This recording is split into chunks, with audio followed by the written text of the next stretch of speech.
So you all head to Scandalar Outpost. You go through the teleportation circle in the capital of Elenel, and get to Scandalar Outpost. You appear in the middle of the desert. I don't know if anybody asked Eggfort or anybody else what Scandalar was, but there is sand and desert as far as the eye can see.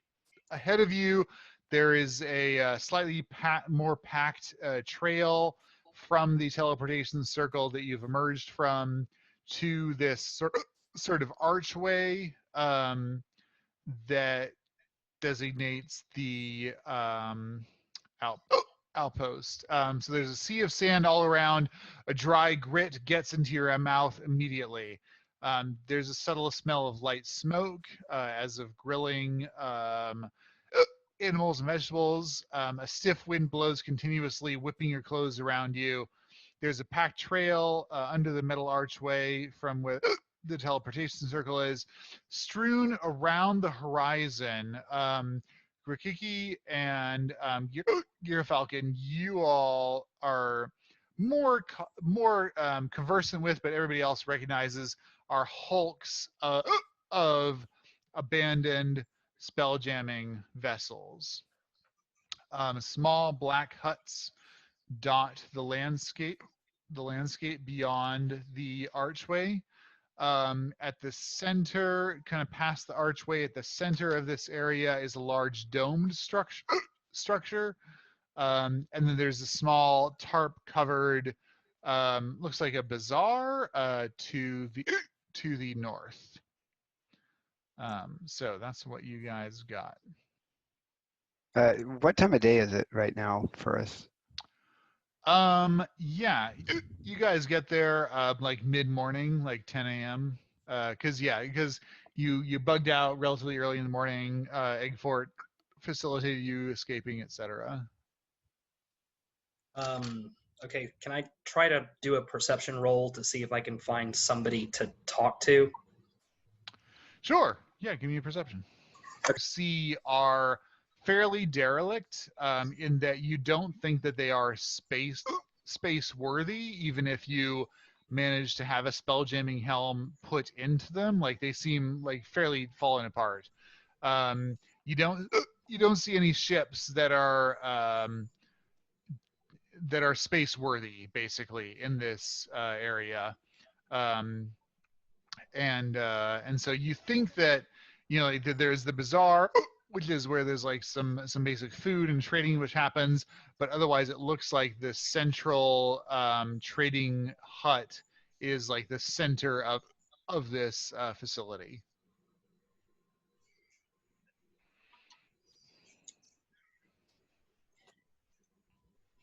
I guess the first step is to go into the central trading hut and just try our luck there. Okay. So you guys are gonna head into the outpost under the archway and just head up to the main trading post? How big is the area? How navigable is this field of ships? Yeah, it's a good question.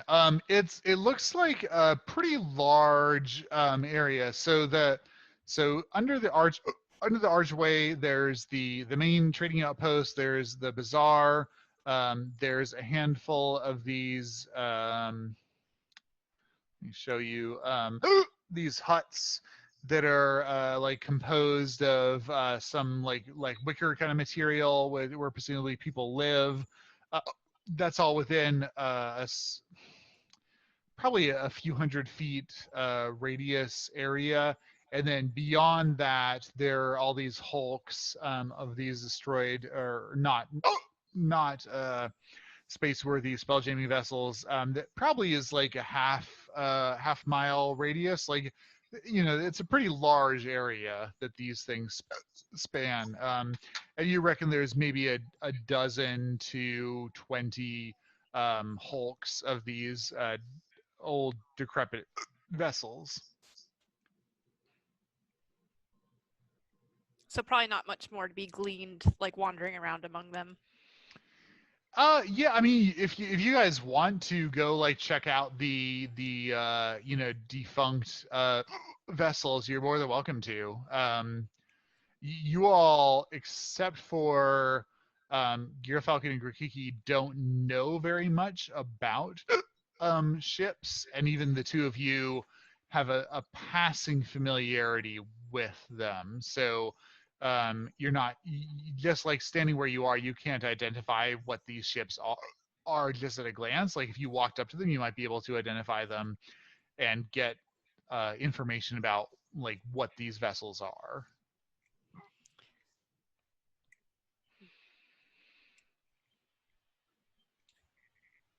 So do we want to continue? Do we want to wander around and just strike out on our own, or do we want like as a group, or do we want to all go into the main trading hut as a group?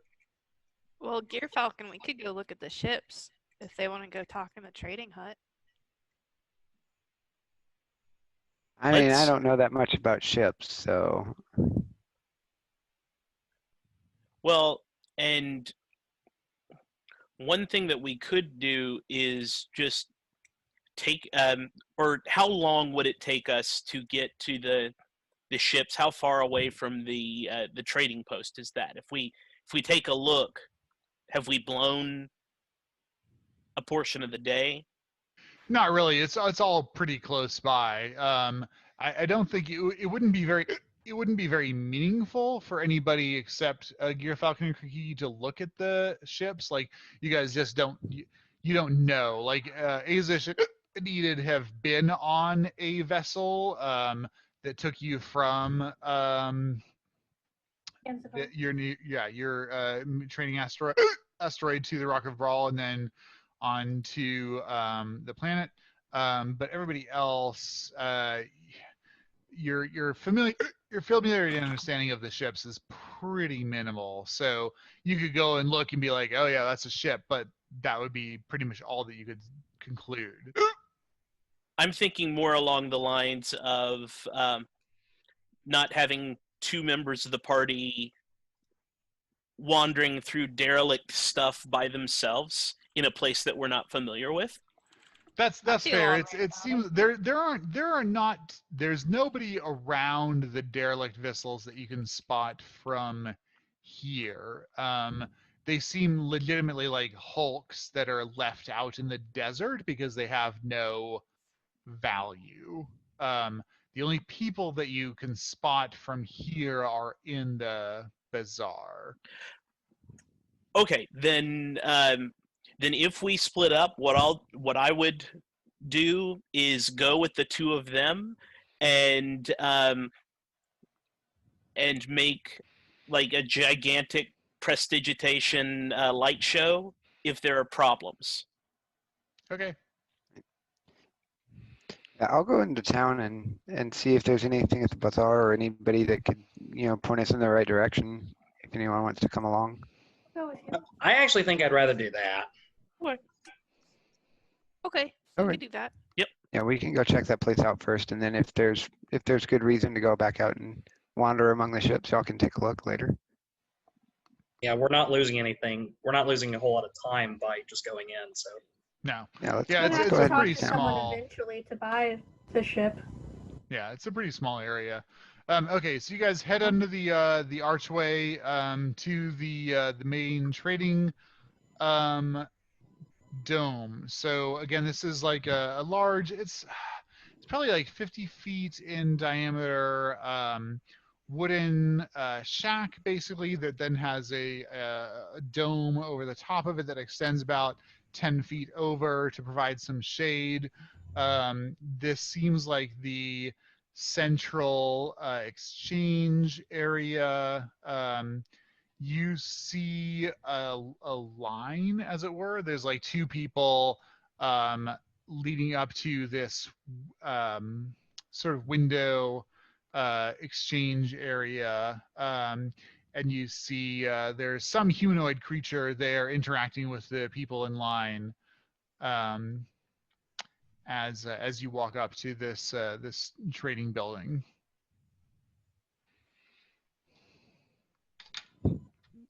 So you What guys are can we see what they're doing up at the line? Are the people bringing in stuff or carrying out stuff? Yeah, that's a good question. So these, it looks like they are bringing in material, and they're like they have like various hulking kind of contraptions. Gear Falcon and Grikiki, go ahead and roll a spell jamming vessel check for me. 12. Well, so 13. Okay. Do I get a modifier for that? Yeah, you're proficient in it. 15. Okay. Okay, so Grikiki, you look at this stuff. You've seen people in the port at L&L repairing some of these things. You don't know quite what they do. You know they're related to the vessels. Gear Falcon, you see at least one of the devices. At least one of the devices you're able to identify successfully as like a sensor array. So this is a device that somebody has stripped from a spell jamming vessel that usually would provide information if you're on a spell jamming vessel of the surrounding area. So it seems like these are like pieces and parts that they have stripped that are useful / valuable that they are bringing in to trade. Are you guys like going to get into the line? Guys, should we wait here? It looks like everybody's bringing in stuff. I don't think we have anything. Do you think we can buy stuff here too? Does it look I'm like people looking. are buying anything? Well, there are only two people in front of you, and they have stuff. Like the first one actually, like he had his exchange and he's gone. So then the next guy is in line. There's not a lot of people here. You see in the building there is a humanoid creature. He looks kind of bloated looking, looks vaguely masculine. Any of you are welcome to give me a history check. This is not a common race / species that you are familiar with. 18. Okay. Oh wait, sorry, no. Total of 20. Not an 20? actual 20, but total Okay. of 20. Okay, I got 16 total. Okay. Anybody else? I failed that. I got a 2. Okay. So Belloryn, you actually get into like a little bit of an argument with Aezsh. Aezsh is like, oh, it's clearly this, and Belloryn's like, no, it's definitely not that. And so you're unsure of the provenance of this creature. It is a species. Aezsh, you think it might be this thing, but Belloryn is saying it's definitely not. So it is a not one that you have encountered on Andrel for sure during your time in the Adventuring Academy. Do I know what was it that I thought it was? You actually don't have a name for this species. You know that it is an off-world race, so not native to Andrel. And you're like, I think he's like, from off-world, and Belloryn is arguing with you vociferously. He's like, no, it's just a fat elf. Is Belloryn's take is a fat elf. I don't guess I was high enough to break the tie. No. Okay. Okay. The fellow in front of you concludes his business and heads out. Before he goes, Yeah. Grikiki's gonna stop him and be Okay. like, "Are you guys selling Spelljammer parts?" Okay. Yeah. So this is a little halfling fellow that is in front of you in line. He pauses and looks up at you and says, "Yeah, that's all there is to do here, right?" Are you scavenging them? Yeah, of course. There's all these ships. We just like pull the parts off and then sell it to Espy. There's good stuff out there. It takes some time to find the good things. And And SB, anyone can go out there and just scavenge this stuff? Sure, yeah. Like, it's dangerous. It's the desert, but, Like dangerous just because it's hot? Oh, no, there's all kinds of horrible monsters. Like what? Give me a persuasion check, Grikiki. 5. Okay. He looks at you with scans and says, just dangerous, and heads off. I mean, dangerous if you're short, maybe.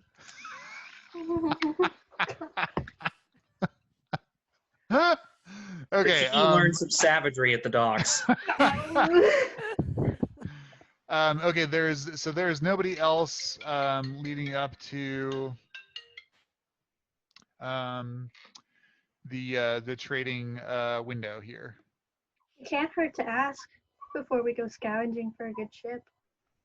Sure can't. What are we asking? Grikiki, Gear Falcon, do we need tools to scavenge this stuff? Yeah. Do we have tools to?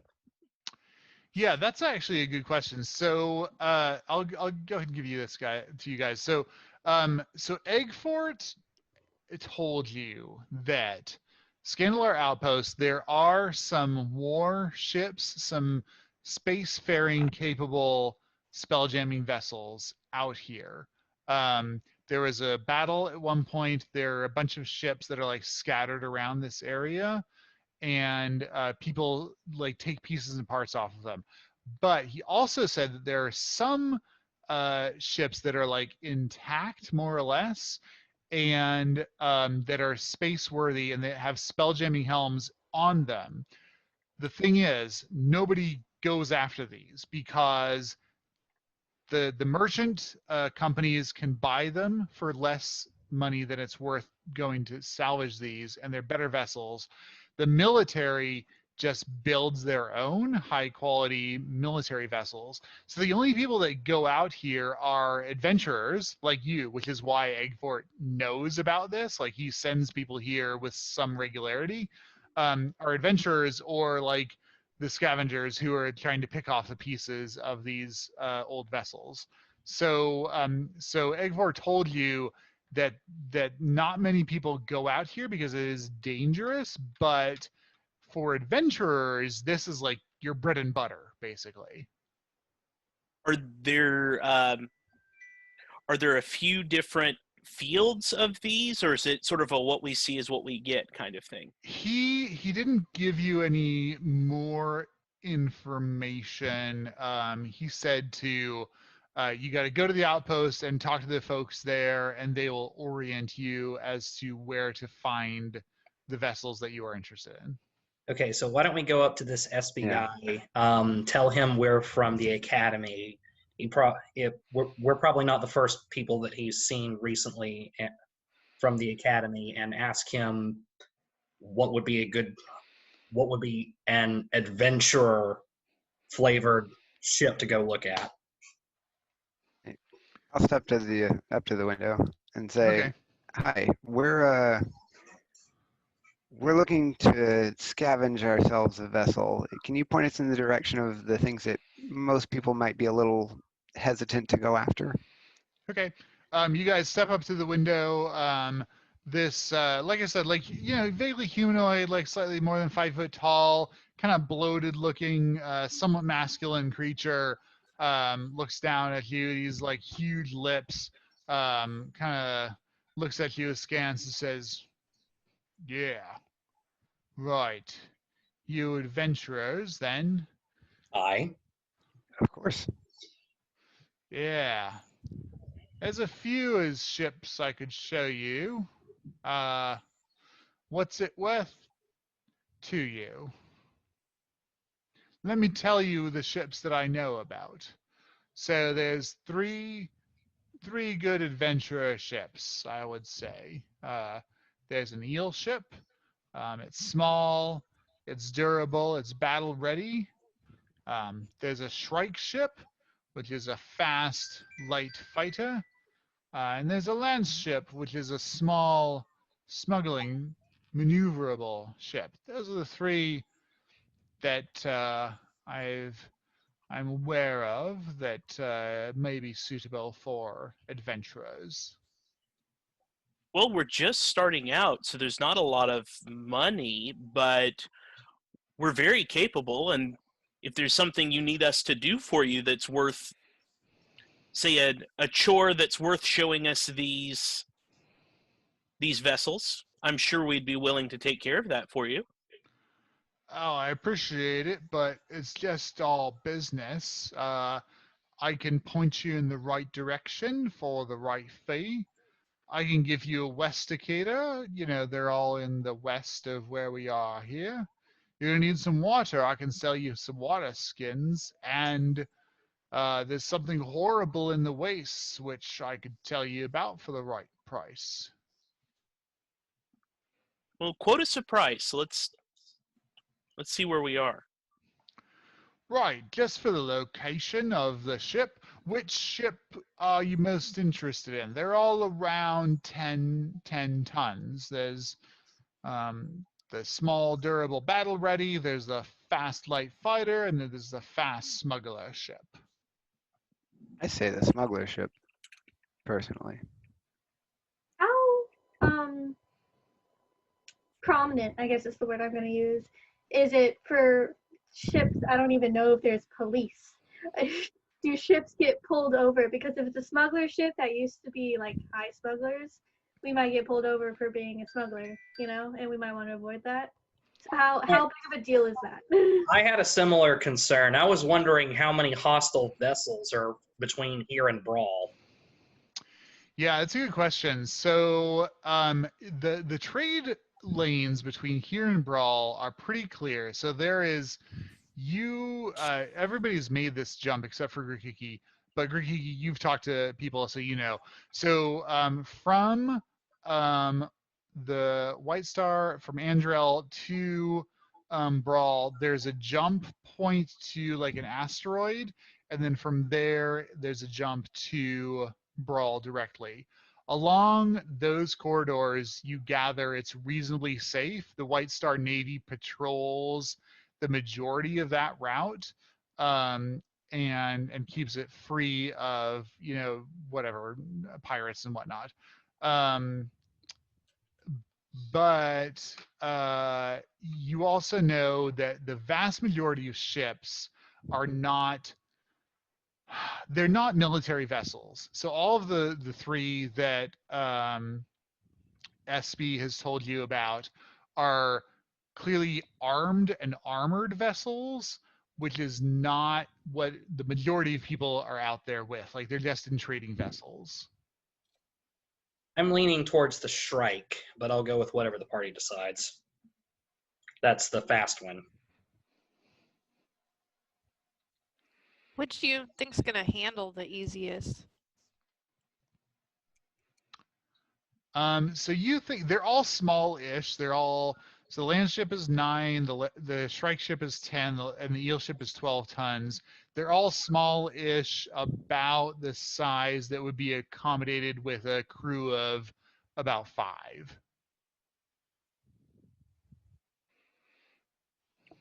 Yeah, I Right. think you're right. The Shrike. Let's Do we need to be able to fight?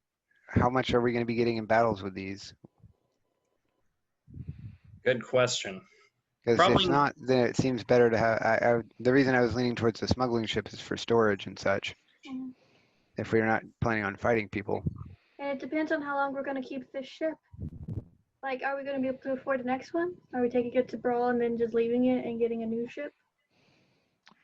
And how long we'll be hauling along Professor. Yeah, anybody who cares to give me an intelligence check on Enid's question. Can I make an intelligence check Sure. on my own question? Yeah. Cool. You can totally make an intelligence question. I give it a shot. 20. 20? Natural 20? Mm-hmm. Yeah. So just straight 20 because I don't have intelligence. Okay. Got an 18, even with my modifier. Nice. Okay, Seven. yeah, putting all your brains together, you guys know that, or you have some idea of the expense of these things.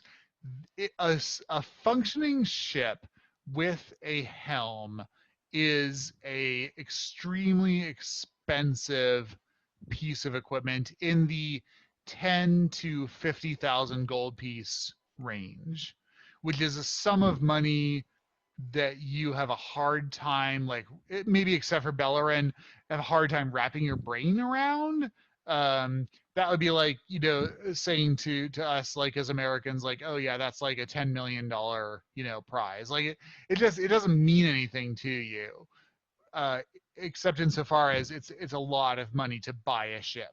So for you to be able to salvage a ship if it works, is a pretty substantial coup financially.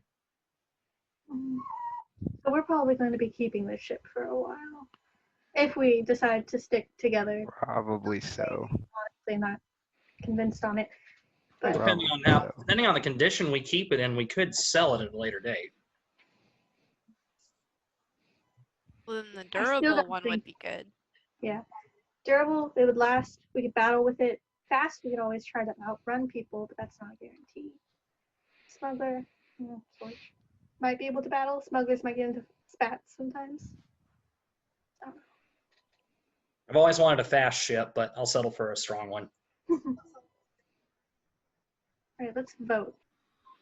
Okay, 1, 2, 3, 4. So 4 already. The majority are for the eel ship.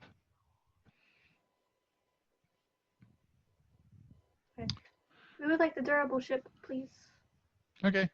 SB kind of cocks his head, says, right. Well, it's just that way about 3 days. Do you want the Westicator? It's a, kind of a compass that shows you the way to the west.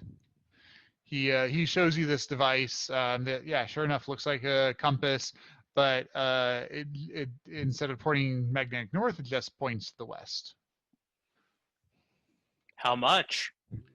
Well, the ship location, that's 5 gold.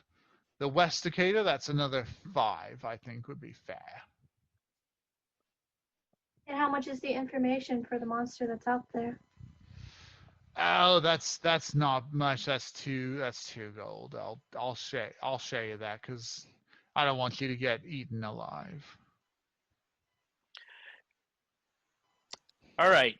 So we're making an investment here.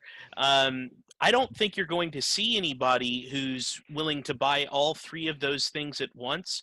What would you say 9 gold pieces for all 3? I've got it with me. Jingle, jingle, jingle. I'd be happy to pay you 9 gold right now. Okay, give me a persuasion check, Belloryn. All right.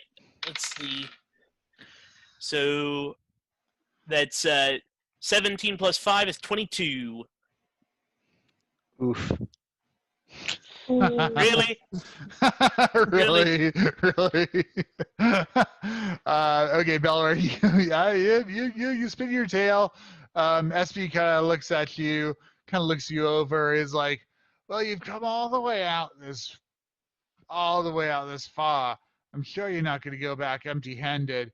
And 12 gold for all that is just a bargain.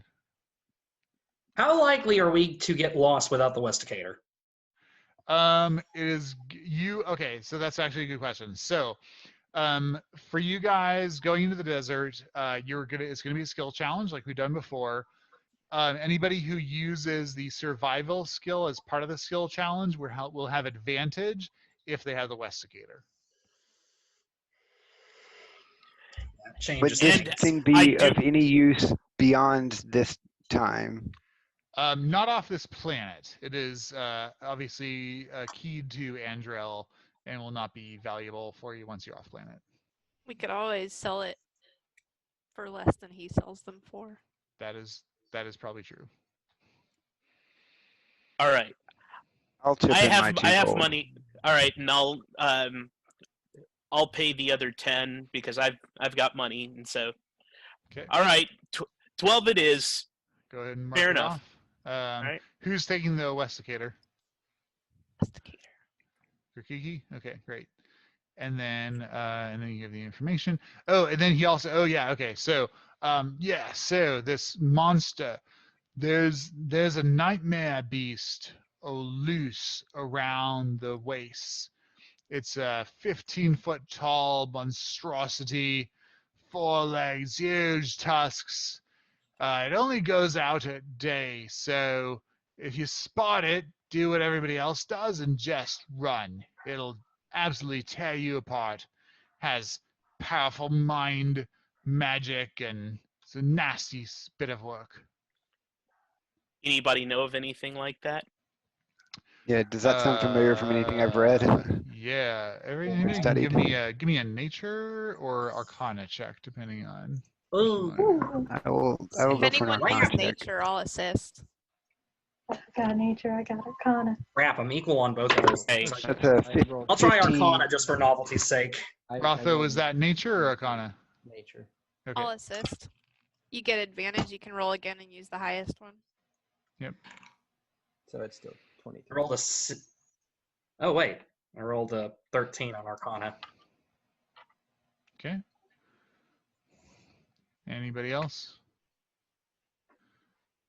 Okay, Ratha, you so nature 23. Ratha, you have heard of such a creature.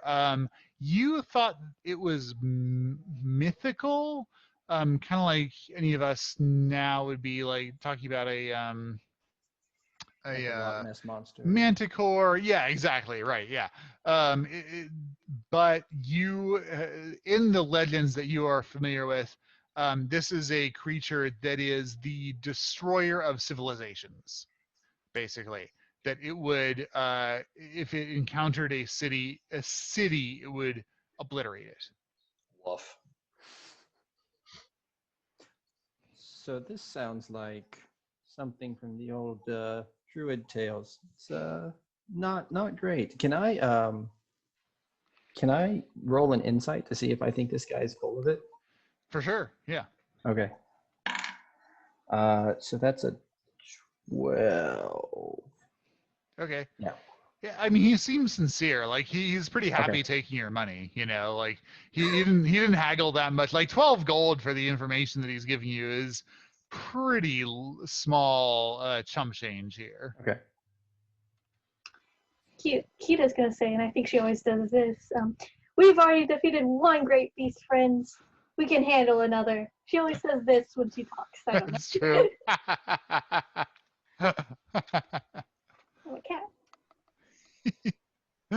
Has anyone encountered this thing and survived and come back? Oh no! The only people I know who've survived it have fled. They just ran as quick as they could. You said it's only out during the day. Does it not Yeah. care about being out at night? Does it just sleep at night? I guess it sleeps. I'm not sure what it's up to. And it's only in the desert waste. As soon as the desert waste is only the first day. Then you get to the rocky Badlands. And the Badlands are, I mean, they're not fine, but then you don't have to worry about the Nightmare Beast in the Badlands. So is this 3-day journey going to be on foot, or is there any potential that we could scavenge something together to make it a quick get through that dangerous section one night and not have to worry about that? Oh, I could hook you up with some transportation potentially if you've got a little more loose coin. I've got some kanks here that'll provide you quick transport. He points off to the side, and there's about a dozen reasonably sized lizard-looking creatures, almost like an ostrich. Like they're on their back legs and they're like kind of upright, and they look like they could bear any of you, including Grikiki, reasonably speedily. He kind of points over to the side and says, "Yeah, for the right price, happy to loan you my kanks." And the right price would be. Oh, 2 gold each, I think, is more than generous. I'd pay 2 gold for one of those things. Okay. What about the rest of you? It's not really going to help you unless everybody has one, because otherwise the party's going to get separated speed wise. If one can hold Grikiki, I don't know how much orcs weigh. I gotta be honest. Grikiki, can we like pair up two smaller people? Nah. Yeah. So originally I had meant for that to be kind of a sidebar kind of thing. Is there a way that we can scavenge from the ship graveyard and get some material together to make a speeder or some sort of transportation that we could use that we could get it, because this is all free as long as we'll go brave the monsters. Is that something that we can, especially so my character's got, Mary Catherine's character's got a lot of scavenging potential, and I can collect some stuff. Can we figure out between us if there are the kinds of components that we could MacGyver together? Aezsh is good at inventing things. Yeah. Go ahead and give me an intelligence check, Ken. Okay. We can also scavenge a bunch of stuff and sell it. rent 2 these things. plus 3 is 5. Okay. Yeah, difficult to know. I mean, you're gonna guess that these hulks are legitimately derelict, and which means that they don't have any value in them. Okay. What's our individual worths? I mean, I think everybody has at least 5 gold. All right. I'm not sure. I'm in where the everybody's I'm at. in the 20s. I'm in the 20s. I got 10. That's it. Okay. Okay. Sorry, I didn't know where the wealth was. Okay, I'm good. Sorry. So do you guys want to pay SP for the Kanks? Are we just gonna lead? Like, what's the plan? Do we just like ride them across there and then just keep riding them? Do we? That's it. Yeah, they're like beasts of burden for the desert, basically. So he said rent these, like borrow these or something. Yeah, Is he rent 'em. expecting these to get them back? Yeah, you got to bring them back. So he'll rent them for 2 gold each to get them out and back. What's keeping us from just running off with them? I guess. Like, I mean, I don't want to. I'm confused about. All right, is there enough room on the ship? Probably fly it back, or probably the eyebrow rings and the reputation of the Adventuring Academy. Yeah. Fair. Oh, right, we have those damn things forever lodged into our brows. Moral fabric. That's pretty good, Lizzie. You don't want it anymore? I can rip it out. Well, why don't we take a look at the derelict ships that are right there and see if there's anything easily negotiable that we can trade for the rides. Okay, but we're not coming back though. So we're just trying to. The lizards are gonna bring themselves back, because otherwise that's gonna be a problem. Go lizards, go! You're free. Because otherwise we're not coming back. Do these things know their way home? You ask SP? Yeah, I'm asking him. Once we have our ship, we're just gonna roll, I think. No, they'll just kind of meander. So no, you've got to bring them back. Like put them. If you get a ship, put them on your ship. Oh, and then fly back here. Okay. Okay, we can do that. Yeah, that's fair. Sure, fair. That seems like an obvious idea that we did not come to. But it's gonna be like all of us, and then all these like ostrich things. For like 5 seconds. Just like 5 seconds. Just a quick hop. All right. Provided it's not a hot escape. You know. I'll put in my 2 gold for 1.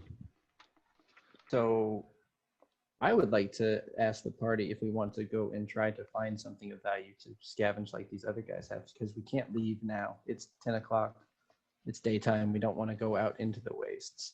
So we can spend some time either resting and doing nothing, or we could try to get some value, see what the desert's like, see what's out there, and kind of get a better feel for what we might encounter out in the greater desert. We can travel successfully at night, right? You can travel what? We can travel successfully at night, right? It'll be hard for the people without dark vision.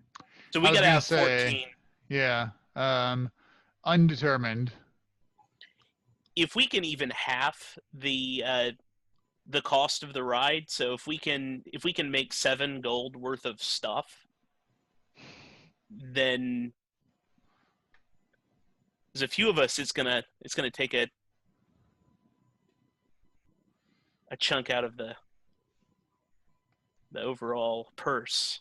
I bet Yeah, me and your you- Falcon can find some stuff. So you all are conferring. I don't even need you to roll for this. These hulks that are around the outpost have been here for a non-zero amount of time. If Mhm. there was anything valuable in them, you suspect that it would have already been stripped out. Okay. Now, there is an exception. It's possible that you all are more clever than the people who have come before. So it's conceivably possible that there are valuable things on these hulks that nobody before you identified as valuable. But you would assume that they've just been gutted completely. We'd have to be really full of ourselves to think that, right? Like, I mean, you're young. You're like 15. Like, of course you're better than everybody else. okay. I don't know us parts from the others, so I don't think I'm going to be any help with this. But if y'all want to go searching through there to kind of offset your costs, feel free. Well, so the first day, so we're talking 3 days by foot.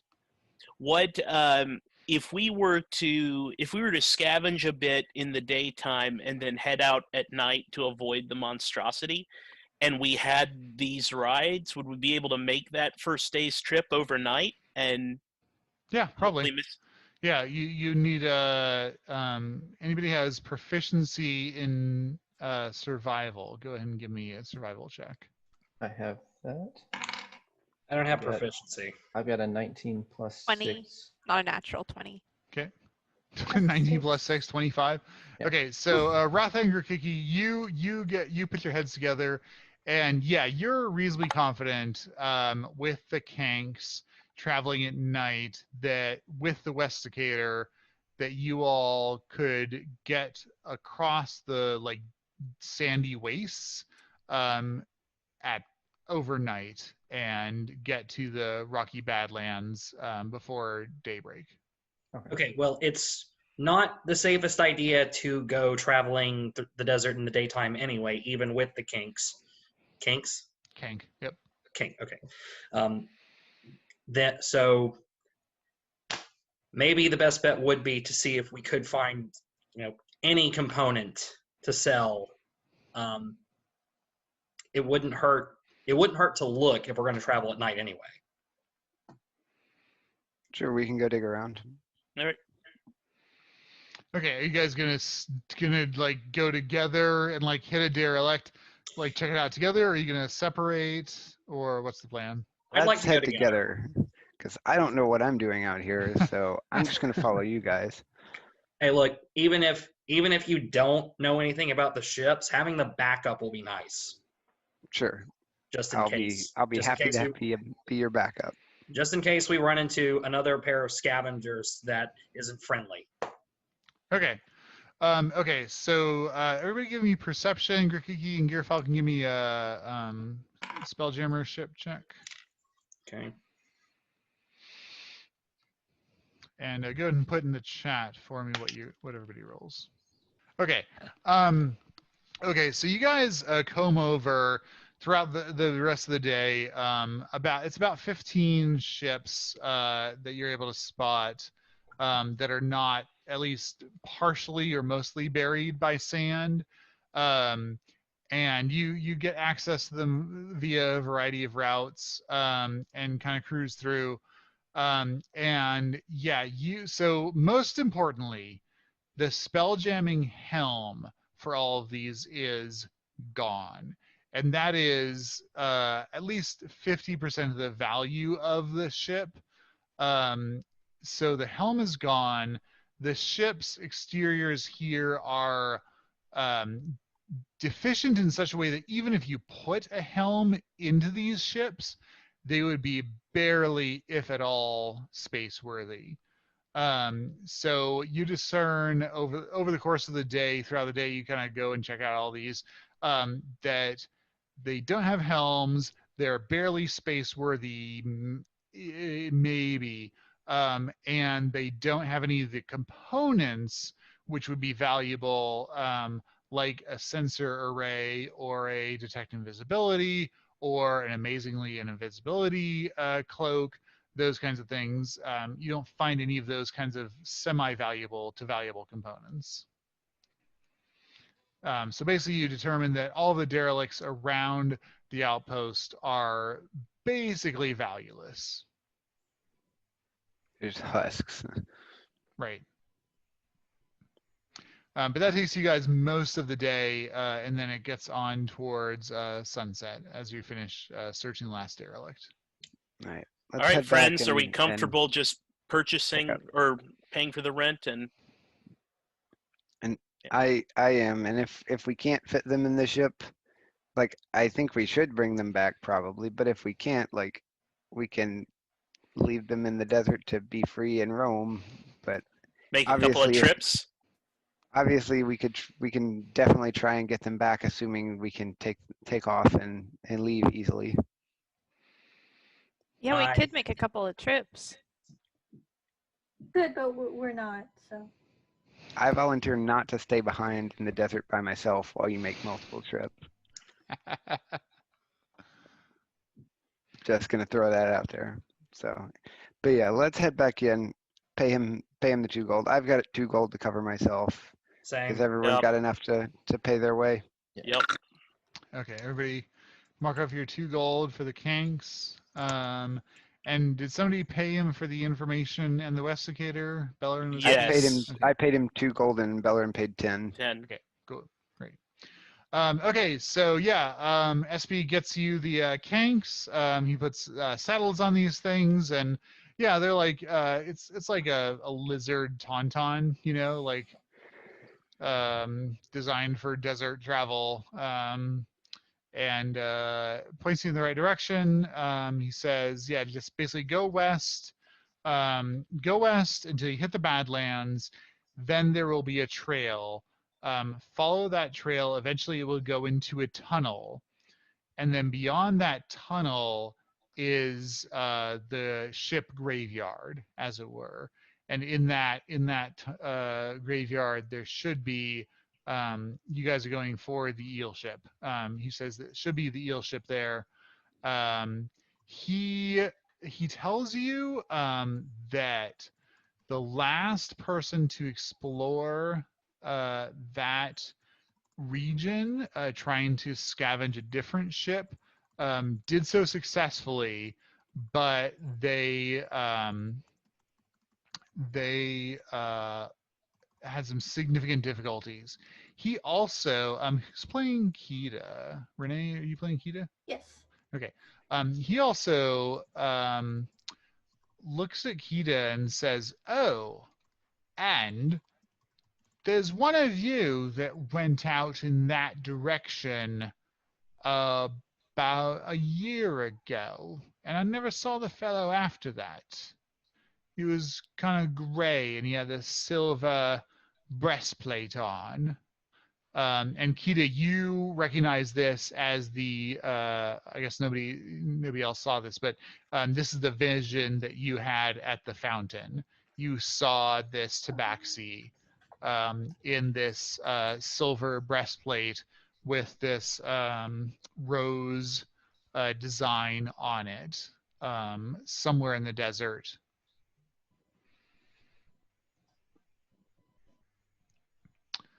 Okay, so you guys head out. I'm good to go. By the time we leave, is there still daylight? No, it's after sunset at this point. Okay. Yep. Just wondering. So who can't see right now? I don't have dark vision. So you. Anybody else? No. I can see great. I can see better than anybody. Yeah, I think it's just Whoa, Gear whoa. Falcon's the only human. Does it seem like there's some way to like yoke these guys together? Oh, yeah, give me an animal handling check, Ricky. Does anyone else want to try to yoke them together? Pretty sure I don't have a high modifier. Yeah, I have a 2. on that one. Ratha. Oh, Aha! We have a druid. Man, Ratha might could talk to I'm them and good with convince them to animals. chill out. I'm a cat. They're a lizard. I don't We're know. The same. We're friends in the food chain. I don't know. All right, So I'm just saying, like, anybody who cares to go and give me an animal handling. I'll try. I'm not very good at Aezsh is probably going to not try. Fine. I'm a little nervous to try. Okay. Aezsh knows how much he doesn't know about animals and taking care of them. Yeah.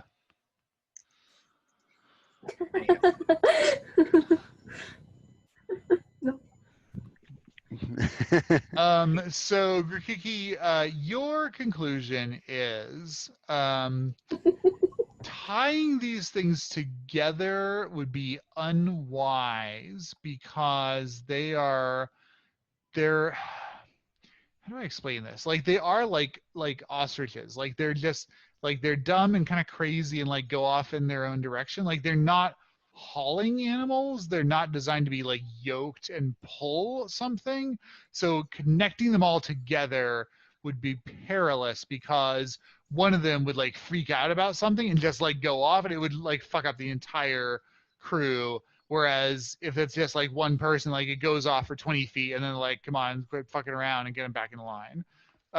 So in actual fact, like from a safety standpoint, it's probably best for everybody to be like managing their own kank. And, you know, it's not a full moon. It's a reasonably bright partial moon though. So Falcon, you can see well enough to see your compatriots as long as nobody lights up an artificial light. I was going to ask if like we could use the eyebrow rings to maybe give me directions.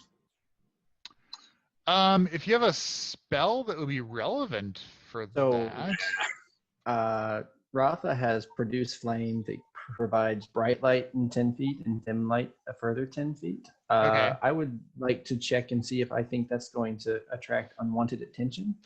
Yeah, or freak out the animals. Yeah. It's not going to freak out. You don't think it's going to freak out the kanks, but it is going to make you extremely obvious as you're crossing the desert wastes. And it actually might make it harder for Gear Falcon to see because with the moonlight, it's like a dim light. Like you all can make each other out over the desert. Now, maybe if something happens, like if you get attacked, it's going to be hard to see like exactly what's happening. But as long as you're just cruising along in your kanks, it'll be okay.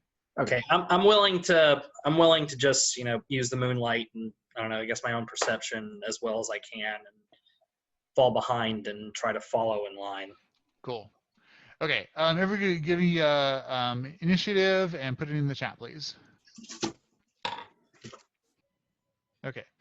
Okay, so we're going to do a skill challenge. So here's the deal. If you all, so you have 7 of you. So if you hit 4 successes before you hit 3 failures, then you only have 1 encounter and you're not exhausted at the end of your trek. If you fail, you get 2 encounters as well as 1 level of exhaustion. So to remind you, you guys tell me what skill you're going to use, describe how you're using that skill. If anybody uses survival as their skill, they get advantage on that. You can only use a skill that you're proficient in, and everybody has to use a different skill for each check. Okay, so Enid, we're going to start with you. Okay.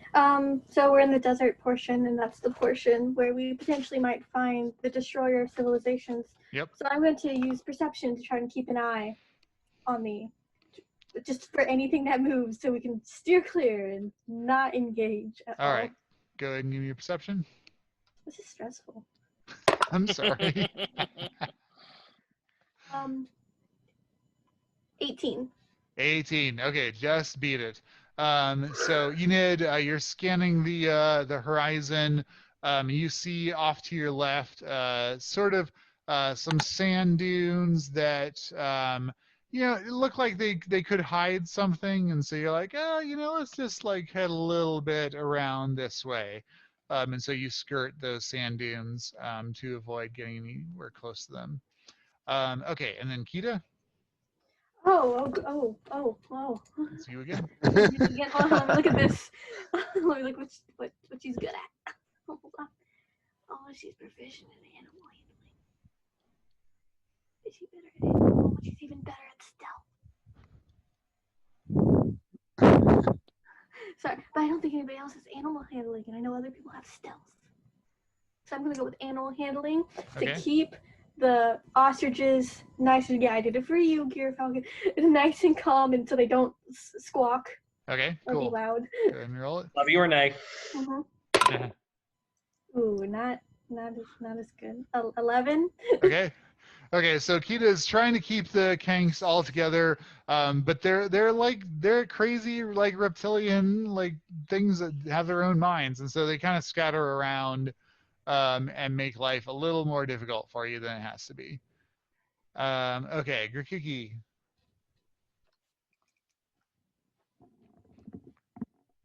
I think I'm you're gonna still do a strength check, an athletics check. athletics. Someone's Kank just sits down like a llama and is like, no, I'm not going. So I get down off mine and hold it by the reins, and I push this bastard up the dune. Okay, excellent. 17. 17. Okay, that's it. Yeah, these kangs are absolutely like the llamas, and they'll just like sit down and be stubborn. So he gets out and pushes it and gets it going, successfully keeping you guys more or less on track. Okay, Gear Falcon. Okay. I'm gonna say that we walk past the shadow of, like, we see the silhouette of something vaguely human or humanoid shaped over the horizon of a dune, and I use stealth to sneak us past it. Okay. Nat 20. Nice. Okay. Yeah, so Gear Falcon, you're kind of scanning and you're like, oh, there might be something over there. And you maneuver the whole crew in the lee of a dune, wait for a while, and then head on out, successfully evading anything spotting you. Great. So you guys are 3 and 1. All right, Belloryn. All right, so after this excellent display, Gear Falcon's Kank is starting to act like a little son of a bitch, and so I'm going to use intimidation to upbraid it. Just beat the shit out of this thing. Just make it feel bad about itself and fall back in line. Okay, so that's 12 plus 5, 17. 17. All right, that's enough. Yeah, so Belloryn, you berate this Kank to fall into line, and it does so. So you guys successfully maneuver through the sandy wastes. Okay, great. So it's about probably five, maybe 6 in the morning. You've been heading west. Who has the Westicator? Who is rolling survival for us? I have the Westicator, but if someone feels like they have great survival skills, I can always pass it off. I'm So- proficient, but that's all. What do you have? Ratha is trained in survival and has a +6.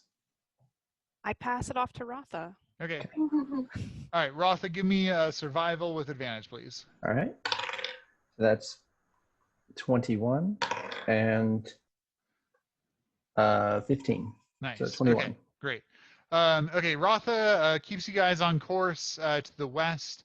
The sun is just starting to creep above the horizon as dawn breaks. Everybody, please give me a perception check.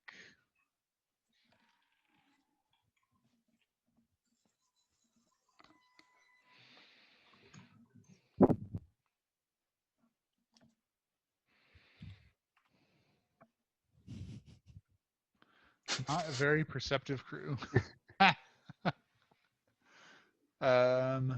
Okay, great. It's dark. Yep. Okay. So you guys proceed along the desert floor, and who's in front here? Ratha, are you in front? I think, given the Okay. Westicator, I'm I'm gonna hang out near the front, right behind Ratha as well, considering I've Okay. got like probably the best dark vision. Got it. Okay. Okay, so Ratha, you and Aezsh, you're heading through the desert, and you hit a patch where your feet sort of sink into the sand, and this seems like it's like a very, very, very, very fine dust that's coming up to your ankles. Um, it doesn't seem to impede your movement at all, but it's just like this silt that's accumulated in this basin. Hmm.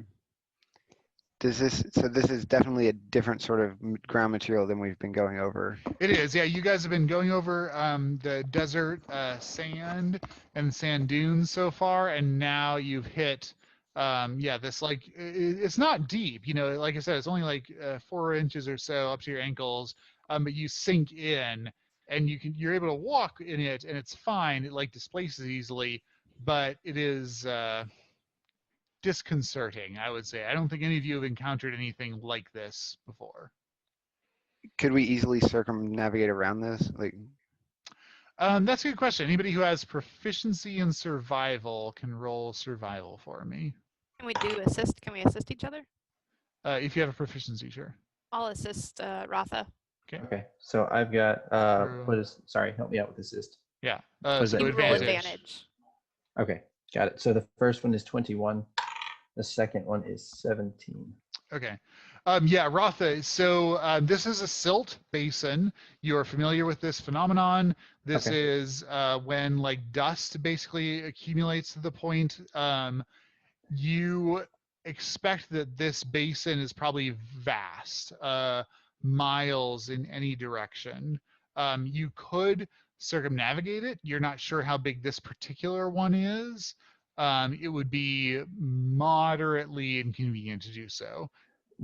Do I have any idea of the potential pitfalls? Is there the potential for a Yeah, sinkhole yeah, or exactly. things like The main risk with this silt basin is if there are any depressions, and since it's almost entirely frictionless, the silt, so it's possible for people to like just fall in and then they're basically buried and suffocating.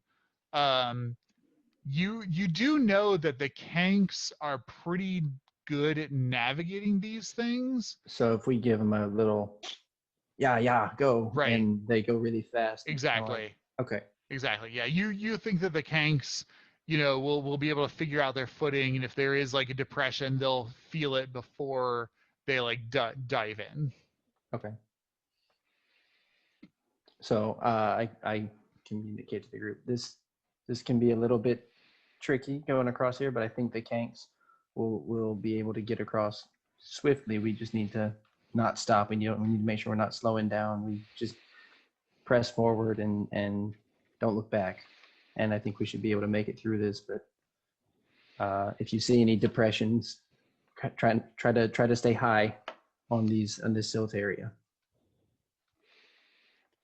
sounds And reasonable. then everybody ready? Ready to behind you. roll? All right, and Ready as we can be. I say some sweet nothings into the Kank's ears, and I go, yeah, go. Okay. Great. Yeah. So you guys, Kanks head into the silt. They navigate it pretty successfully. Every now and then they'll like kind of skirt an area and then head back on. But Ratha, using the Westicator, you're able to keep everybody pretty clearly going pretty much due west. Everybody give me initiative, please. And put it in the chat bar if you would.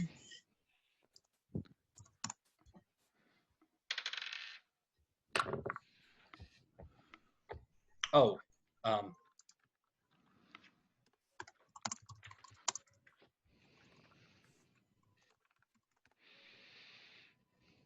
Dead last. Huh. Yeah. Ratha, give me an athletics check, please, or acrobatics. Oh.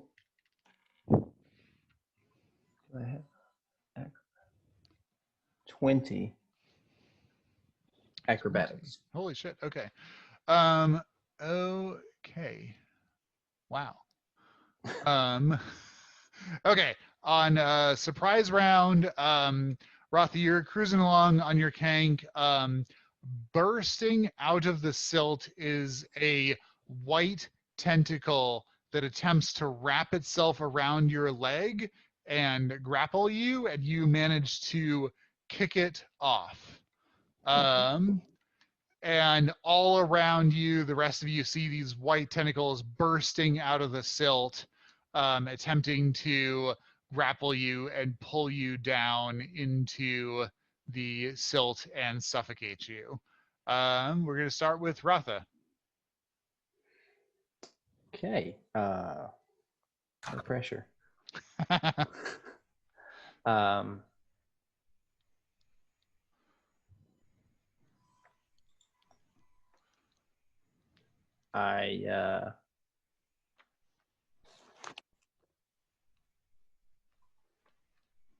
how close am I to the one that I just kicked away? It's like right there. Okay. I'm going to stab it. Okay.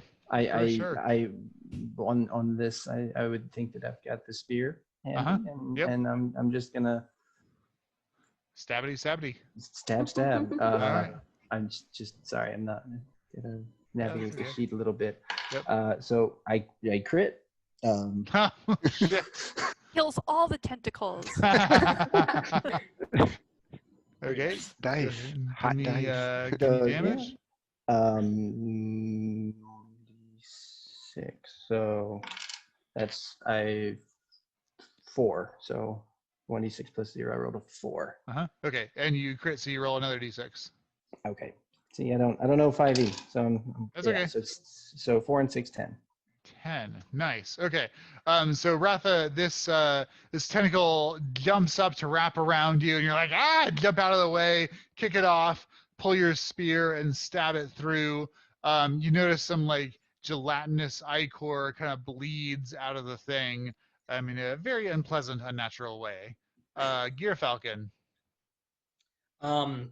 I'm going to slash instead of stab with my rapier. Okay. All right. Great. I'm assuming it's the same deal, that the tentacle closest to me is like right there. Exactly. It's right there. All right. And That also might be very loud 25. and noisy. 25. Okay, that hits. Roll damage. and it's a let's see. D8 plus 3, it looks like. Yeah. Okay. Sorry. The last time I made a successful hit, I was killing off a wounded enemy, so it didn't even bother. D8 plus 3. 7. 7. All right. Gearfog, you whip out with your rapier, stab the closest tentacle to you. It kind of withdraws back and then like rushes back towards you. Belloryn. Are the tentacles grouped together at all?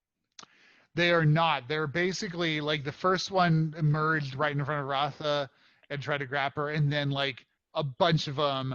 It's a little bit like in Lord of the Rings when like the first tentacle like reached out to grab Frodo and like a whole horde of them like flapped out. Like that's basically what you guys are facing. This like field of these white tentacles all trying to grab you. So then there aren't any within a 15-foot cube together. They're like 3 or 4 in a 15-foot cube for sure.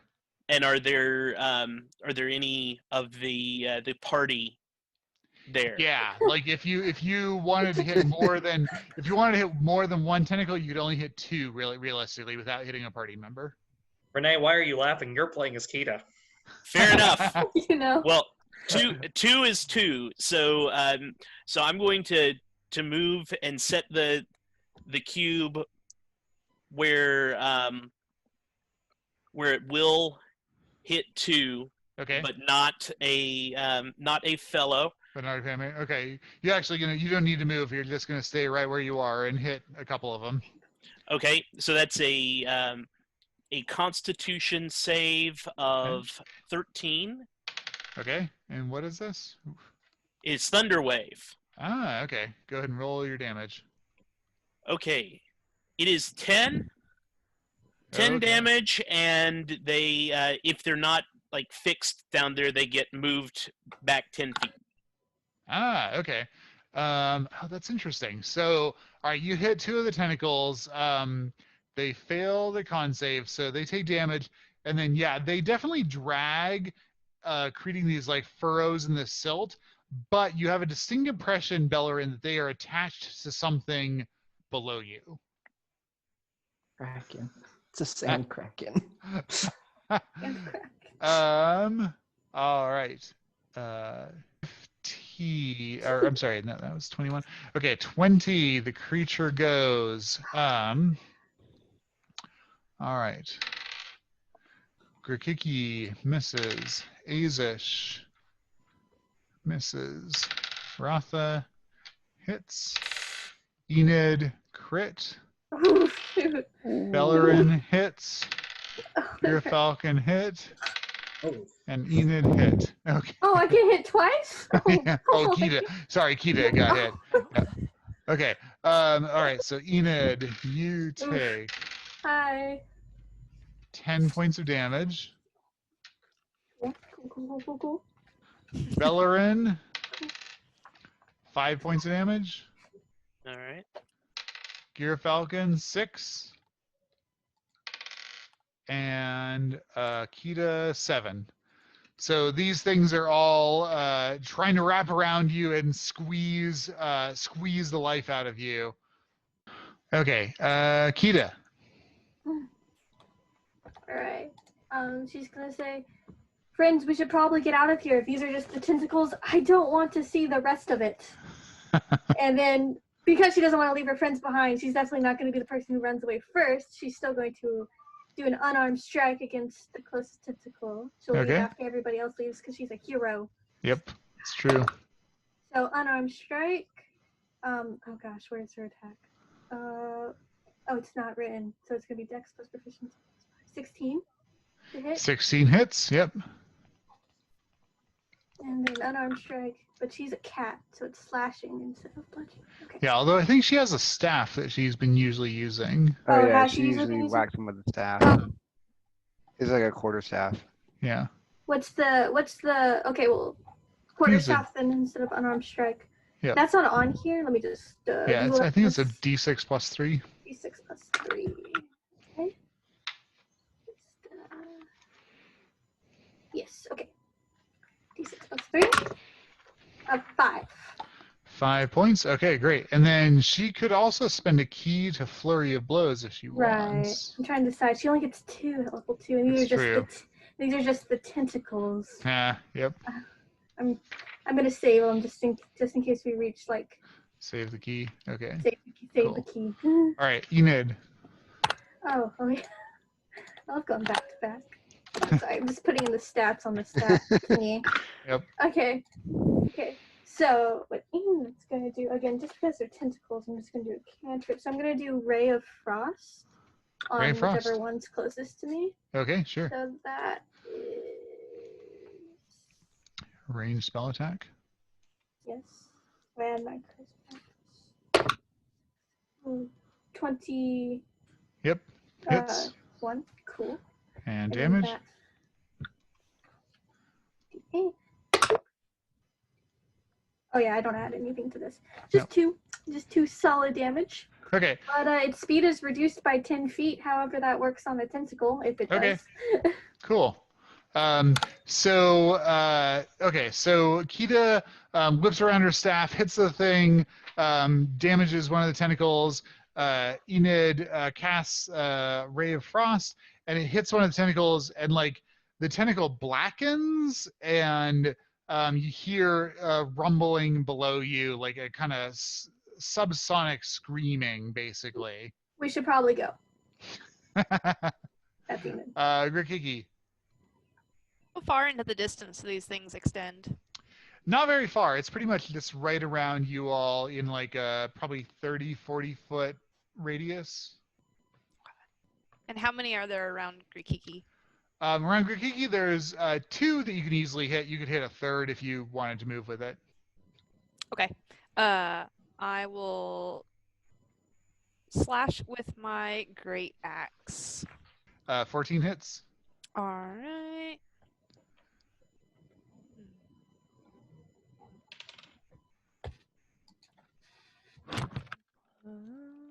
7 damage. 7. Okay. So Grikiki like just hauls off with her great axe and chops like 3/4 of the way through one of these things. This kind of clear ichor spills out of the tentacle and it's flopping spasmodically. Aezsh. I have a quick question. Would you're gonna have me like roll every time that temp hit points? Do you want me to roll now and see like what Sure. I've got Yeah. on him? Sounds Okay. Okay, he's got 5 temporary hit points. good. Excellent. Okay.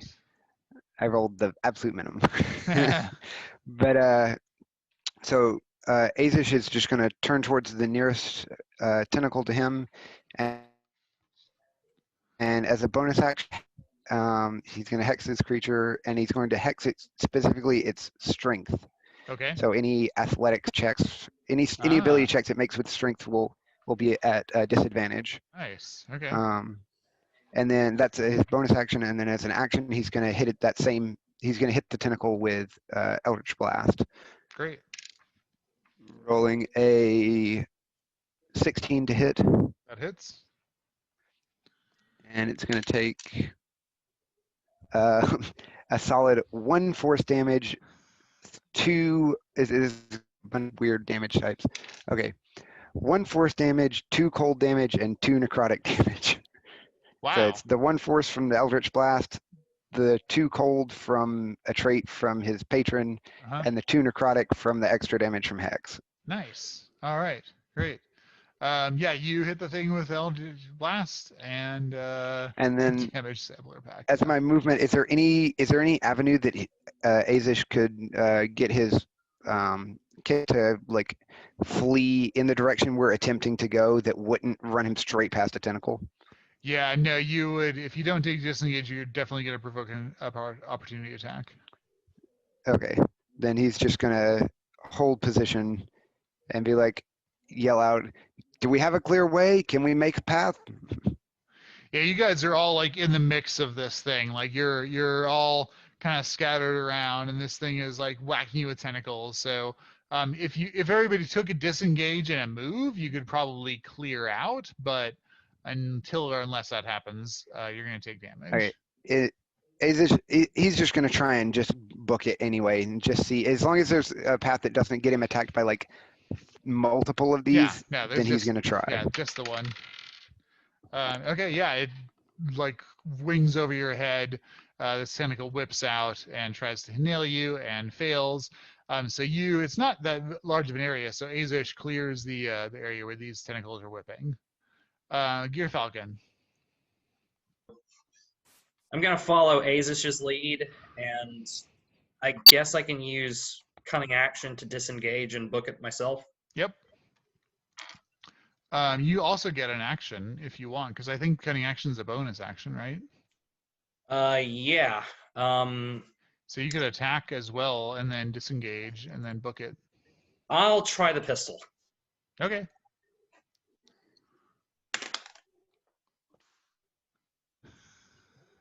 Not good. 1. Okay, this is the first time you've used your brand new pistol. You get it out, you're like, aha, and you point it at the tentacle, and the thing just like blows up in your face. You clearly do not have very much experience using this thing.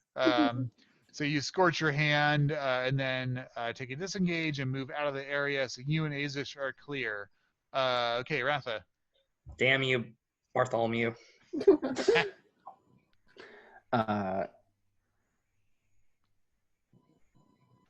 So I would like to fairy fire this thing.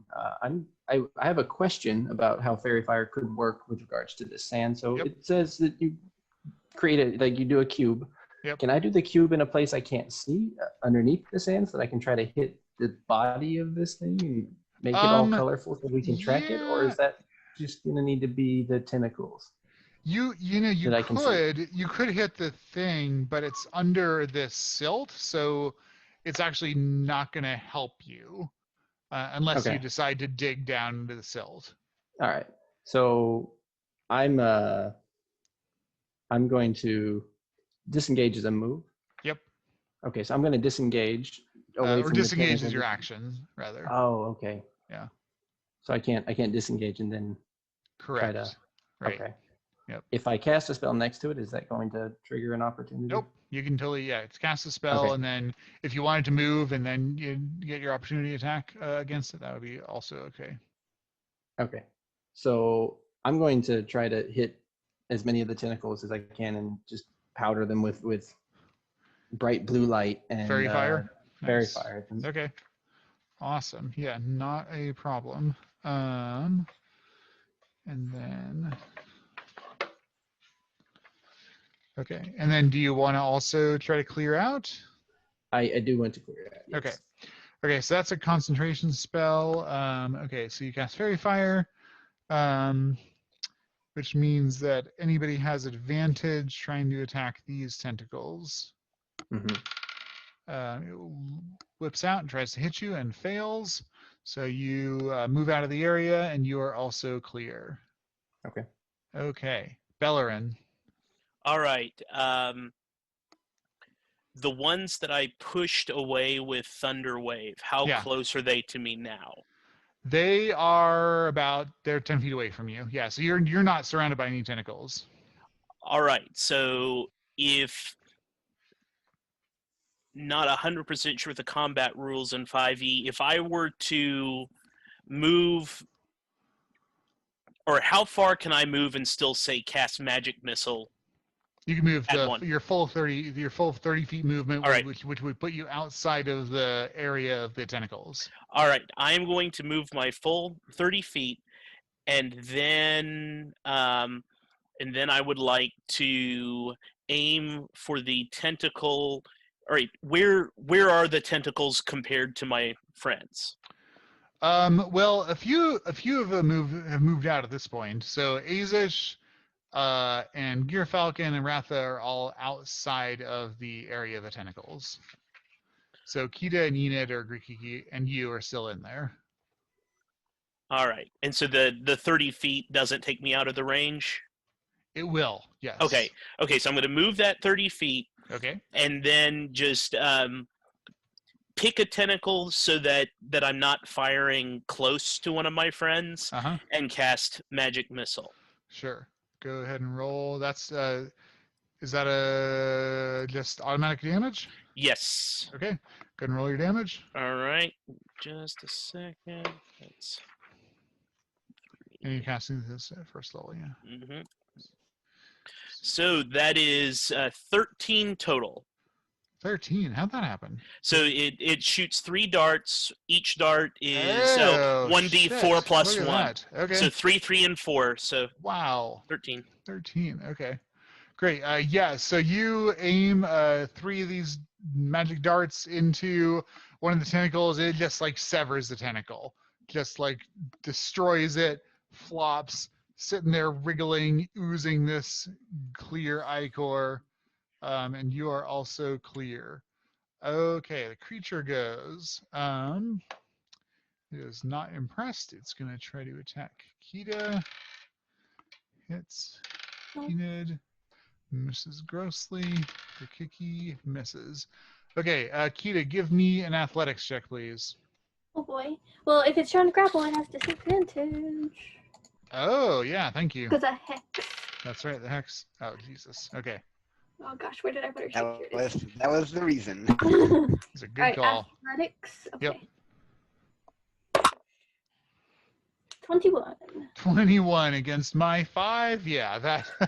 So it hits her. It does 6 points of damage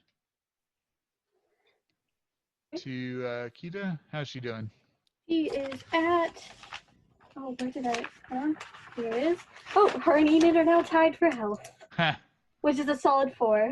Nice. And it tries to wrap around her leg, and she does this monk spinny kicky thing and disentangles herself from it. Okay, Kida. Cool. So for an action, she's going to disengage and move, and she Okay. has 40 feet of movement. Yep. But she can bonus action punch. So can she just get one in there as she's Sure. leaving? Yep. Cool. All right. Oh, that might not hit. 10. Nope. Not good Swing and a enough. miss. Yeah, she's running past and just like lashes out, try to hit one of the thing and dodges out of the way, but she is now out of the area. All right, Enid. Well, I'm just going to disengage and run. Okay. I don't get a cool bonus Great. action slash. Yep. All right, you make it out of the area, and Grikiki, Cool. so Grikiki, everybody else is out, like running to the horizon as far as you can tell. You are just surrounded by these white writhing tentacles, and now you're the only one there, and they're just making a beeline for you. I guess I will disengage and flee. Okay. Okay. Give me athletics or acrobatics check, because you are going to get an opportunity attack against you unless you can dodge past them. 9 and 5. 14. Okay, that's good enough. So you're like bolting. One of them whips out, tries to nail you. You like jump over it, herk out, and make your way out of the area.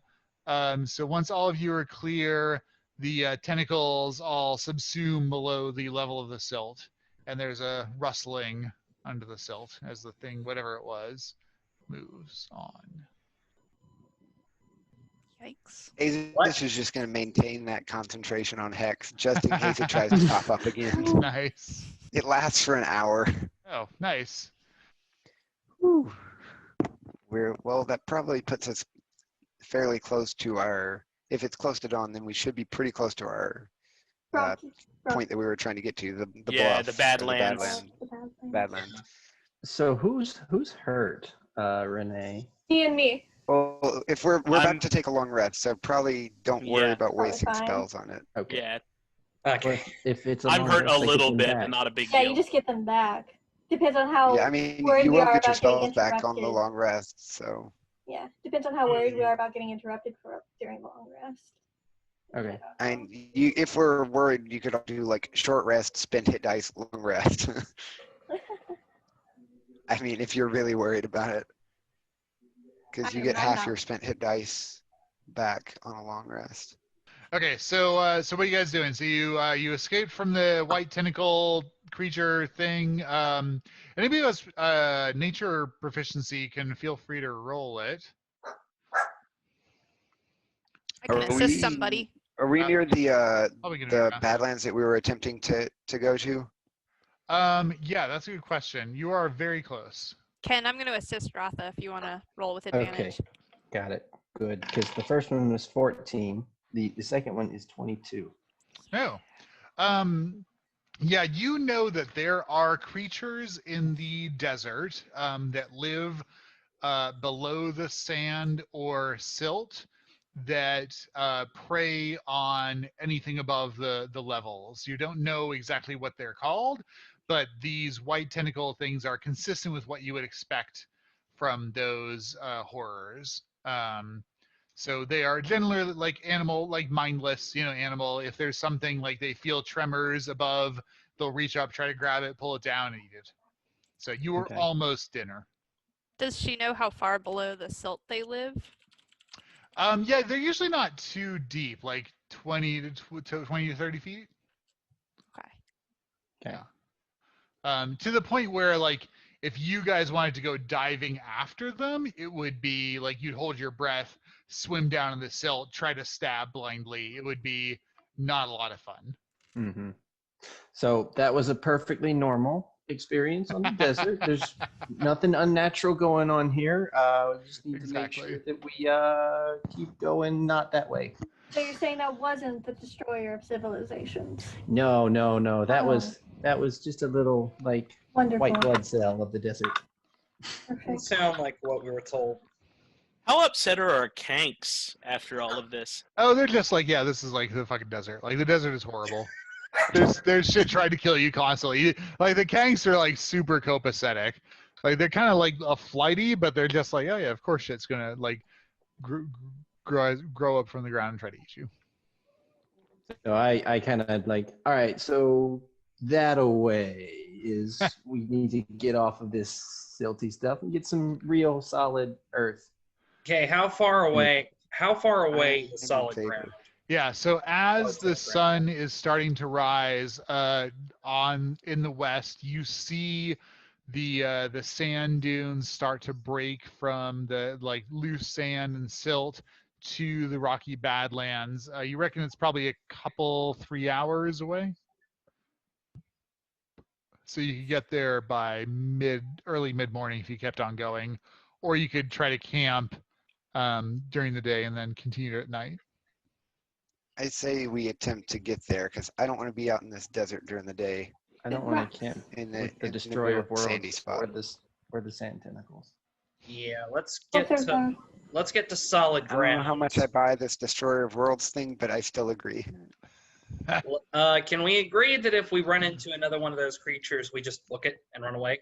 Yes. Yes. Absolutely. Okay, good. Okay. Then I'm with Aezsh. You guys did a shocking amount of damage to that thing.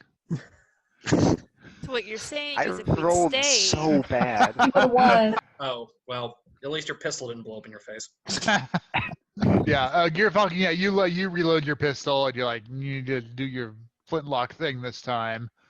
Cursing my father all the time. Yeah, but you Yeah, managed might want to- to practice with that thing, man. Keep talking. Keep talking. I might use you as a target. Oh boy. Yeah, Belloryn, let's, I think you're safe. Don't worry roll about the it. jet. Yeah. I'm Well, with shield's a Ratha. thing too. I can cast that. Okay, so you guys progress through the next couple of hours. The sun is rising. It's starting to get a bit hotter, but you succeed on your skill check, so you'll be okay. And around like 10 o'clock or so, you reach the edge of the Badlands where the nice soft sand gives way to hard Scrabble rock. And again, the west skater indicates you keep going west. You can see like there like small rises to either side. It looks like this is probably like when it rains, water runs down this path that you're following along. So every now and then you look up, and there are like little ravines that trickle down. So you are definitely in the like in a trough as you're progressing through. So you guys want to carry on through the day? Will we start We risking need to sleep exhaustion at some soon? point. You are going to start risking exhaustion, yeah. So not only are some of you injured, but you have not slept. Oh, yeah. It's been 24 hours now since anybody Yeah. has slept. Yeah, Does anyone know if we there are should any other find a godless reasonable place monstrosities for in shelter. this part? Um, I mean, I'm pretty sure there are in every part, but that's just my assumption about this horrible desert. yeah, Ratha, you can But at roll least nature. there's not the destroyer of worlds. You can roll I'll nature. assist. and if I'll you're assist Okay. Ratha. helping, yeah, you can roll it with advantage. I just wanted to know the nature check. 5 and 15. So 15. 20. 20. Okay. I just Yeah. let me double check. Nature, you said? Yep. Yeah, so 20. Okay. Yeah, so in the desert badlands, there's all kinds of creatures. The ones that you are most familiar with that might be in this part of the world are three creen, which are 6-armed insectoid, sentient. Sentient insofar as like they plan, but they have a completely different like value system than other like humanoid sentient entities. Like they don't really like they would be more than happy to kill and eat you. Not because they're like evil, but that you're just like you're food to them. So you do know that in these Rocky Badlands there are three creen tribes. Do I have any idea on what kind of things would manifest if they were nearby, like tracks, or Yeah, if like they make sound, like do they fly and yeah, can we for hear them coming? sure. So you know that they're pretty vision oriented. So if they like spot you, you spot them, sort of thing. So you anticipate that as you're walking along where you are now, you would want to watch the ridges, Mhm. and you think if they want to spot you, that you would spot them. So if you want to help the party be alert to that, you could give everybody advantage on their perception to spot them. Okay, so I will communicate to the party. Yeah, so just the Thrycreen might be around. Be on the lookout up above. They're if you see them, they're very direct about that. So Do yeah. we see any shade source? Right where you are at this time in the morning, there's not really any shade. So yeah, Grikiki, you and Ratha, you guys, if you wanted to get some shade, you would probably have to dig a little shelter, which you think you could Enid and I do. have a couple of tents that we can use, guys. I know each of us both carry a 2-person tent. You So could that's go in 4 your people ring. that I can, but not for the longest of time.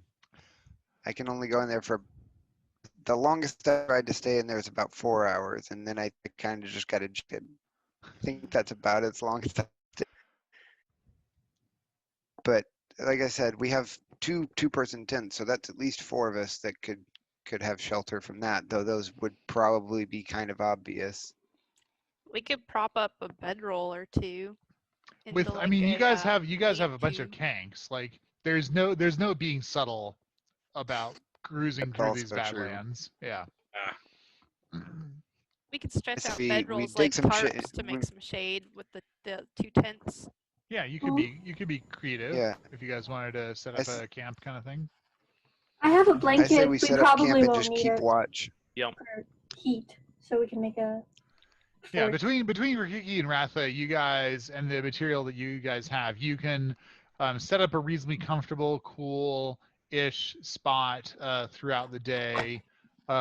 If there's at least a couple of you keeping watch, and then the rest kind of Yeah, having a rest. Are we the should definitely keep watch.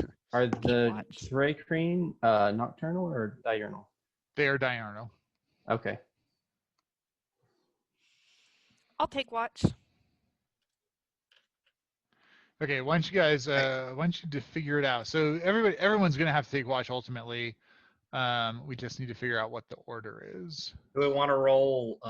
Do we want to roll How initiative? how many cycles? Or not? We can just pick. How many cycles of watch do we need to take, Probably guys? 3. How many If you shifts? have three shifts, two people per shift.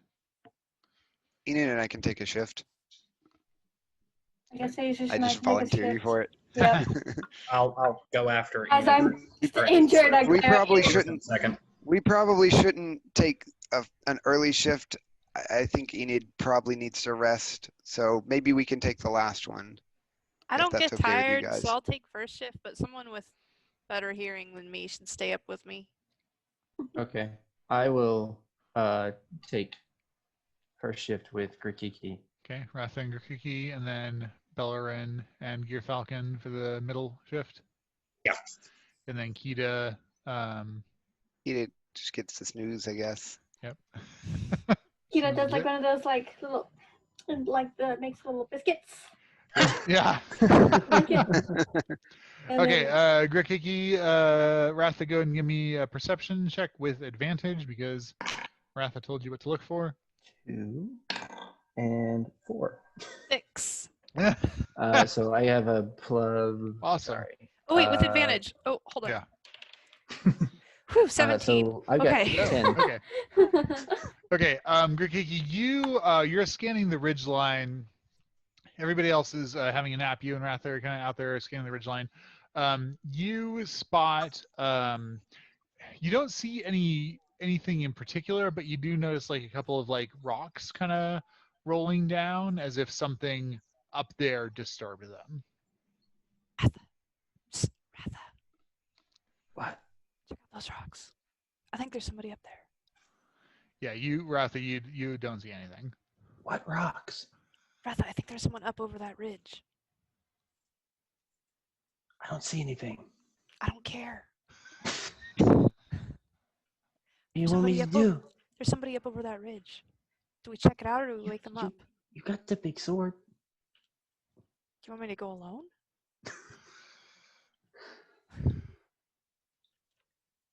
Let's wait. No, we should wake somebody up and we should go check it out.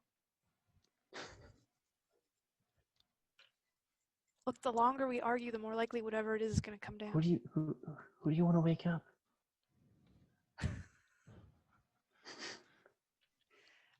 Someone stealthy. Kida. Yeah, Kida's pretty stealthy. Let's wake up Kida. She could go check it out. I go over Kida's to also tent. pretty hurt. Kida. Have you ever tried to wake? Have you ever tried to wake up a cat? Yeah, you just got to pick them up and stand them up on their legs. Grikiki picks Kida up and stands her up on her feet. Oh, whoa. All right, Kida, you are picked up by the scruff and stood up on your feet. I see that Kida is a little worse for wear, so I'm actually going to give her a little pep talk along with a healing word. Nice. Thank you. Go ahead and roll it. So that's 1d4 plus my. Where's my d4? So that's a 1 plus my. Yeah, plus 4. So 5. Nice. Okay. So- Awesome. I clap a hand on his shoulder, her shoulder. Thank you, friend. It is much appreciated. You do good. You do a good Kida, Renee. Kida. You say much appreciated now, but got Well, a if it's- thing. Got a thing. I think there's There's- something up over that ridge. You think you could sneak up close enough to see what it is without getting seen and run back? Of course, friends. Absolutely. Glad to be of help. All right, so I'm going to do a sneak. Awesome. Real Okay. good sneak. Give me a stealth. I'm scared. I do a sneak. I have it now. So while she's going A out, hairball. I would like to kind of be conspicuous in case anybody is out there to try to draw attention away from wherever, just be in the camp and kind of Okay. Oh, very that's not my present character sheet. and maybe I don't know if that helps at all. This is my character sheet. Just kind of. Awesome. Yeah, I agree. Renee, why don't you give Enid a point of inspiration? Oh, thanks, guys. Oh. Okay. All right. So sorry, I was just looking at Kida's stealth. movement stuff and Yeah, stealth. +5. Yes. Okay, so stealthy stealth. Ooh, 22. Okay. So you kind of head up on a tangent to where they're pointing you up, and you're kind of cruising up. You are low to the ground, and you kind of crest a rise, and you look down, and there's 3 insectoid, green-scaled insectoid creatures. Looking down, well, they're kind of behind the rise, and then looking down at you periodically. They're definitely checking you out, and they are insect-looking creatures with these bizarre-looking curved weapons. So they do have ones. And they're not camping. They are specifically standing there to look at us. Exactly. Okay, awesome. Then I will do a sneaky sneak back. Okay. Yeah, you make it back. No problem. There's 3 insect creatures. They look very tasty with weapons, and they're looking at us. So I think might be a problem because they're looking at us. What do we do? So I go back to the tent and I interrupt the sweet dreams of the party. I say, "How do you guys feel about squishing some bugs?" Why do we gotta squish some bugs? Just let them be. How long have we been sleeping? It's only been a couple of hours, so everybody has a short rest if you want to roll your hit dice. Yes. For hit points. Yeah. Yes, for both. I Actually. guess we can go. Aezsh is like rubbing sleep out of his eyes. Like he was snoozing. Yeah, this is what they look like. They're humanoid, Multi-armed. human size. Yeah, multi-armed. Got all these various weapons. And yeah, right now they just seem to be like checking, keep an eye on you. We're all rolling. We all rolled hit dice to regain points, right? Yes. Okay, I got 7. Cool. Oh, All right, add it to your hit points. Hey, Grikiki, have you seen any other movement? Have you been keeping an eye on them? I don't see anything else. Can I roll Okay. perception?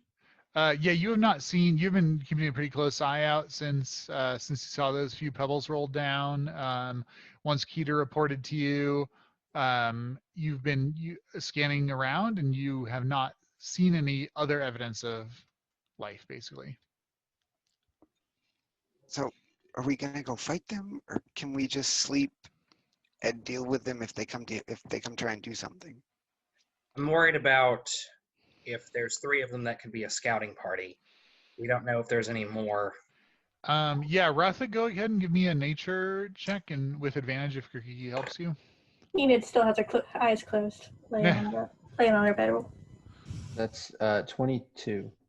Yeah, so you know that the Three Queen are usually tribal. They usually travel in groups of 12 to 20. They are intelligent, so they do send out scouts. So it would not surprise you at all if this is a scouting group.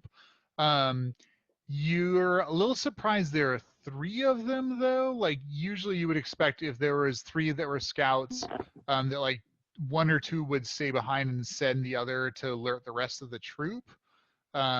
So it's a little uncharacteristic. Okay. I tell the group that it's really strange that there are 3 that are still here. They would usually not have that many staying just to keep an eye on us.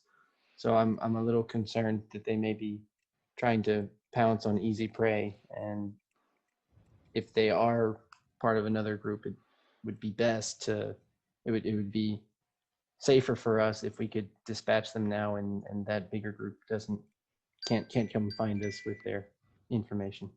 Let's do it. How tough are these things? I can't imagine that the 7 of us couldn't handle 3 of them. Together, we can handle anything, friends. Zombie, work together. Is this Kida? I handle it. You mean? Oh yeah, this is the kill Kida them all. symbol. Was This is how I signify I'm talking with you. Oh, I'm still Nice. awake. Enid's awake, but she's steadfastly refusing to sit up.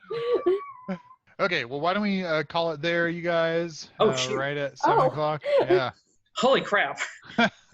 Time flies when you're having fun. Okay, so you're camped out on the Badlands. You found these three Kreen. Maybe you're gonna go take care of them. Maybe you're gonna ignore them. We will figure it out in the future. So your current milestone is to retrieve the eel ship, and at that point, that'll be a milestone. Okie doke. Cool. Woo. Yay. All right. Thanks for the game, you guys. that was Thank good. you. That was fun. Thanks, everybody. Bye, everybody. Have a good Yeah. Labor Day. Bye, guys. Ken, Bye. thanks Well- for playing Ratha for us. No, Thanks it's for a ton joining of fun. us. Yeah. As Thanks, you were man. able to. And I'll see you guys in a couple weeks. Bye. Bye. Bye.